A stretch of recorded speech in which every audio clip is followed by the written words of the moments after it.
You ever go to LinkedIn or go to a conference and see somebody else who's just nailing it with their content marketing? And I'm always curious, how are they doing it? What does it look like behind the scenes? So in this podcast, that's what we're gonna explore. I'm gonna ask dumb questions of smart people to figure out how content marketing is working these days and how you and I can take away actionable steps for our businesses. Welcome to the podcast. Ben Wise, I am the founder of Storied. It's easy to write off social media and be like, okay, yeah, it doesn't work. Adapt it to who you are. Janine, welcome to the show. Thanks for having me. So Janine, can you give us a little bit of an overview of what's your claim to fame, or what's your special sauce, so to speak, that makes you a kind of, maybe you don't call yourself a subject matter expert, that makes you worth listening to when it comes to today's topic, which is, I'm going to kind of ruin it here for folks, but blog posts. We're going to talk about that. So what makes you, give us a background on yourself, if you don't mind. Yeah. So I love helping coach-shaped people. That's my favorite type of person to help. Coaches, mentors, consultants, blend of those. I'm a coach-shaped person, but I'm predominantly a consultant with a bit of coaching in there. And I like helping them with their offers.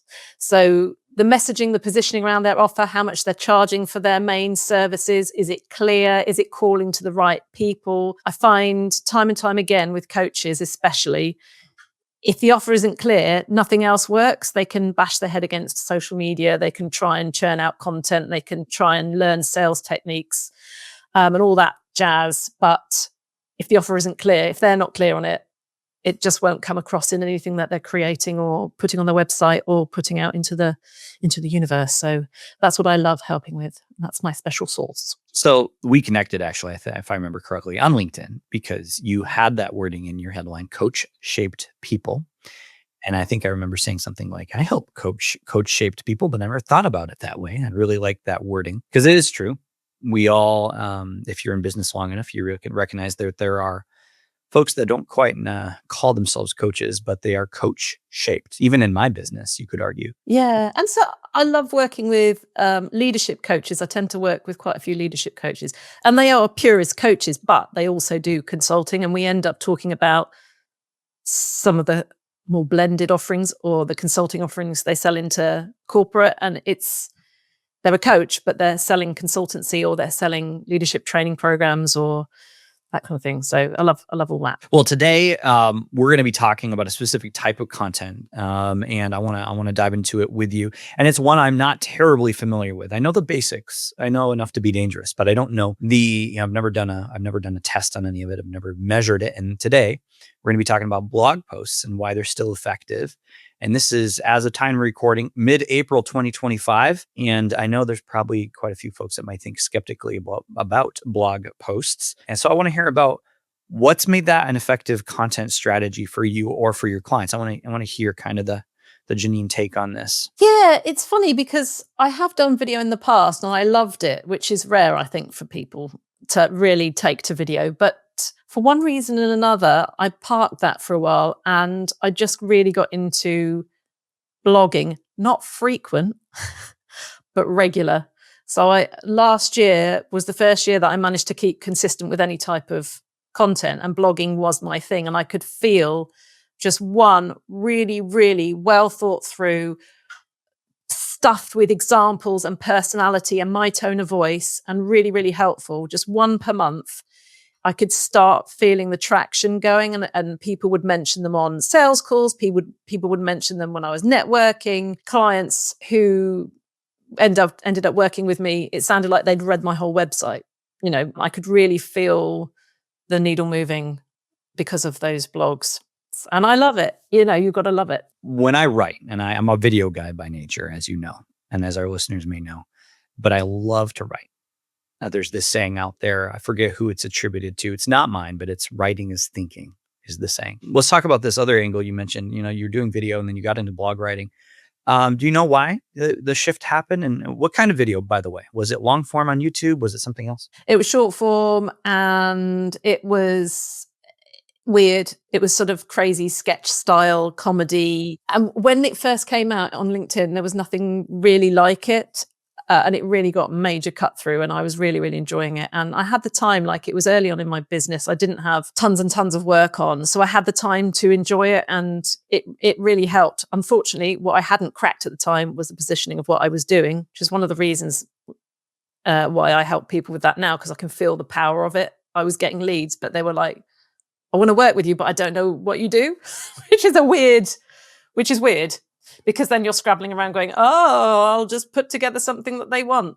Not a way to run a business. So I think the transition was, I had learned to write blogs from a couple of friends of mine who were running a membership, who were focusing on blog writing as the main content. And I've just really enjoyed it. And I don't think there was any other reason than that. I think one of the other things about stopping doing video at the time was COVID.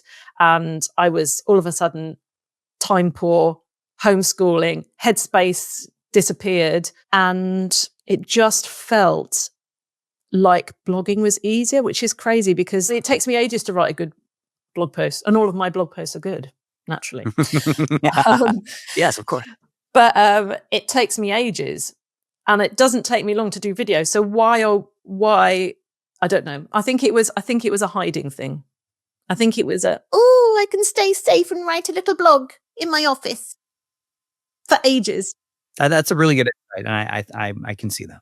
Maybe it wasn't as effective with your time. It wasn't as efficient time-wise, but it did meet a need you had at the time because of COVID and the mess that your life, everyone's life was experiencing. You can say I had a messy life. It's fine. I think we all did. That was not a singling out of Janine's messy life. I think we all did. I know I certainly did. So blogging was your way of being maybe finding some time, carving out some time to just think in the chaos. Yeah. In fact, now I've said that, I think that is a pattern because last year I had a bit of a tough time with illness in the family, and again, headspace was squeezed. And then come November, I think it was, I decided to write a book, which takes a hell of a long time, a lot of headspace, a lot of time. But I was squirreling away, and it gave me excuse not to work on more sort of visibility kind of things. So yeah, I think I've discovered this is like a therapy session. I'm sort of working things through, learning about myself. I do this podcast because I love learning about people's thinking and process. Helps me think too and see things a different way. But yeah, absolutely. Well, we think in this podcast. We think through why we did things, sometimes for the first time. There's a couple follow-up questions I have, and I don't want to forget them. The first is, how did you get people to notice your blog? You mentioned clients referencing it. I assume there was some traffic you were getting. You're sending people an email to point to it or something like that. And then the second is, were you repurposing it all in any other kind of content, any kind of short formats like that? Yes. Now, ideally, this is when I say, yes, I wrote that blog and then I used it like an engine, like the fuel for my content machine, and I chopped it up and I did short form video and long form video, and I didn't do anything. It was very I would definitely email it to my list probably once, and I'll probably do a couple of posts on LinkedIn is my favorite social media platform, and to be honest, that's about it. I do have an eye on, I'm not an SEO expert by any stretch, but I do have an eye on SEO, and sometimes I attract people, clients through SEO. They've searched and they found my blogs. Well, I think blogging is a fantastic format for the thinkers of the world, the invisible service providers. Well, the invisible service providers, but also the people who sell an invisible service is really what I mean to say. When you sell the invisible, it can be very difficult to set yourself apart. I do think blogging is an effective format for that if you make the time. I think there are certain personalities, or maybe in your case, seasons of life, where it does become a cathartic, necessary step, almost like a business. What's the word I'm looking for? Like going to see a therapist, but in many ways for your business, helping you think through things. I've never written a blog per se. I've always done short form video, but I know that my Thursdays every week are dedicated to thinking and writing And you could argue many of my short form posts on LinkedIn, which sometimes aren't short form, but kind of more longer form, are a form of blogging. But I've never thought about doing my own blog just because of the time intensity of it. When you work with your clients, is this something you recommend for them, or is this really just a practice you've put into for yourself and just enjoy doing for yourself? Yeah, when it comes to clients, it's whatever they enjoy. Where possible, it's what's working now and what you're enjoying, do more of that. And if they get, it's usually I'm recommending not to get distracted and do other things. It's like, well, if this is already working for you, as the amount of times you hear people on the internet saying, oh, Instagram's not working for me, I'm going to try Pinterest. LinkedIn's not working for me, I'm going to try Facebook. Like, that's just doesn't make any sense at all. What are you doing already? What's already working?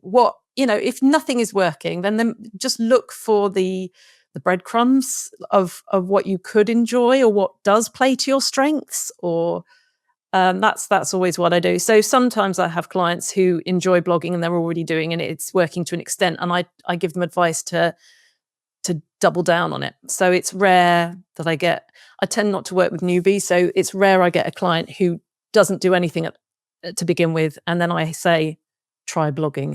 It's not usually that scenario. Yeah, you're not giving folks specific recommendations. Then it sounds like it sounds like doing what a good coach would do, especially a Cliff Finders type coach, which is leverage your strengths. What makes sense for you as a human being? Maybe you're already doing it, maybe not, and do more of that. Absolutely, optimizing is probably the word. Sort of let's optimize. There's so much shiny on the internet with regards to marketing and sales, isn't there? It's like, do a 5-day challenge. It'll revolutionize your business. It's like, no, it will not. It really will not. It will, if you're not clear on who you're selling to, how you're helping, the messaging, the positioning, the fundamentals, a tactic will not help you. It's there to dial, if you need an extra string to your bow, then brilliant. If other things are working, you've got to know what's working, haven't you? It's like doing Facebook ads or any type of ads. You can't drive traffic to a page that doesn't convert. You've got to make sure the page converts first. And people think throwing money at the ads will magically solve it. It won't. Well, let me follow up with you then on that, because you said something interesting earlier, which reminds me of something I hear some of my clients saying, or prospects saying even, is it's that famous, it's not working for me. When you follow that with your clients and you walk back, what is it they're meaning? What are you finding any trends? Like, does it mean they literally, it is not working, it's generating 0 leads? Or is it they don't know what to measure? Is it they're not giving it enough time? I mean, what have you found to be, in your experience with your clients, the reason why they say that? In a strange coincidence of me telling clients what I should be telling myself, what is often happening is we do, and I'm just talking about my clients, I'm talking about myself here. We do the thing that feels safer and less exposing and easier, and rather than the things that actually will have results. So if somebody's trying to sell some spots of a group program or get a new one-to-one client, instead of reaching out to people and actually DMing people and saying, oh, hi, we had a call a few months ago and that didn't, are you still in the market for that? And just having a human conversation, they will spend 30 hours on trying to optimize a sales page. Like, people won't buy I tend to work with coaches who work one-to-one, they're not trying to create courses and things. High ticket offers, like, you're not going to sell that directly off the sales page.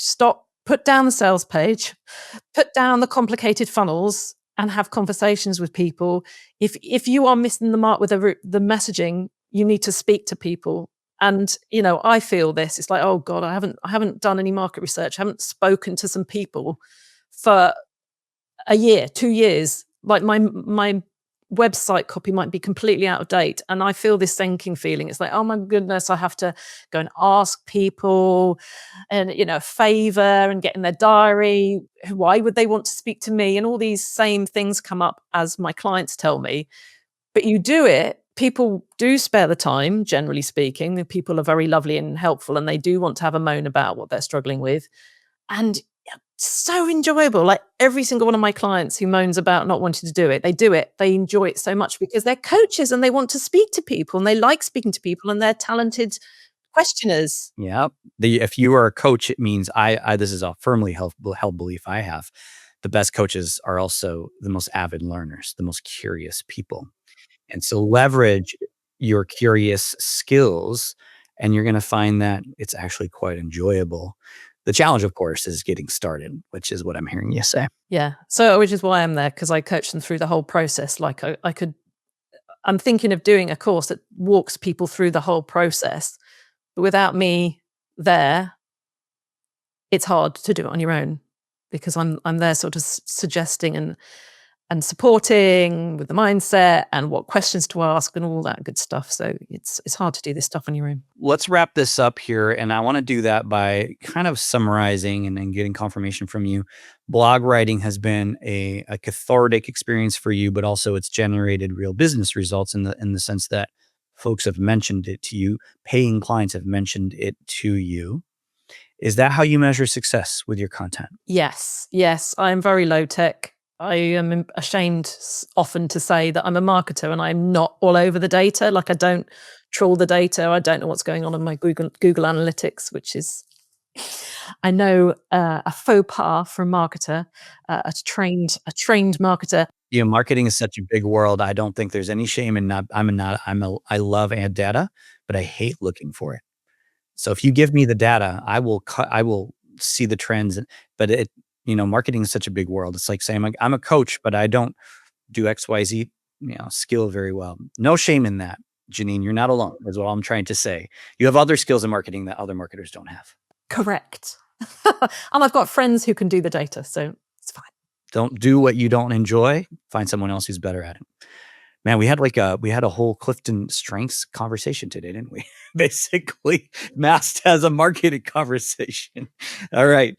Well, Janine, thank you so much for this time learning about you and this blogging approach you have. My takeaway is that if you can leverage your strengths as a service provider to do some type of content, whether it is video or it is blogging, or maybe it's just an occasional LinkedIn post, that's the most sustainable. I love that. My notification just went off there. But I love that. And the second takeaway is don't hide behind that. Sometimes you might have to put yourself out there and to get something started that made you uncomfortable.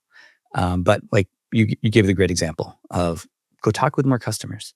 You'll find it's helpful for all the content you do. So that's a great reminder. Very great. I think everyone can benefit from that. Janine, where can we learn about you? You could have a browse of my beautiful blogs on my website at janinecoombes.co.uk. You could connect with me on LinkedIn. Would love that. Do connect with me. I'm very friendly. And I am just about to launch my first book. If people want to, if you are a coach shape person and you want more easy yeses from your marketing and sales efforts, then go to easy-yes.com. Easy-yes.com. Beautiful. Thank you, Janine, for being here. Thanks so much.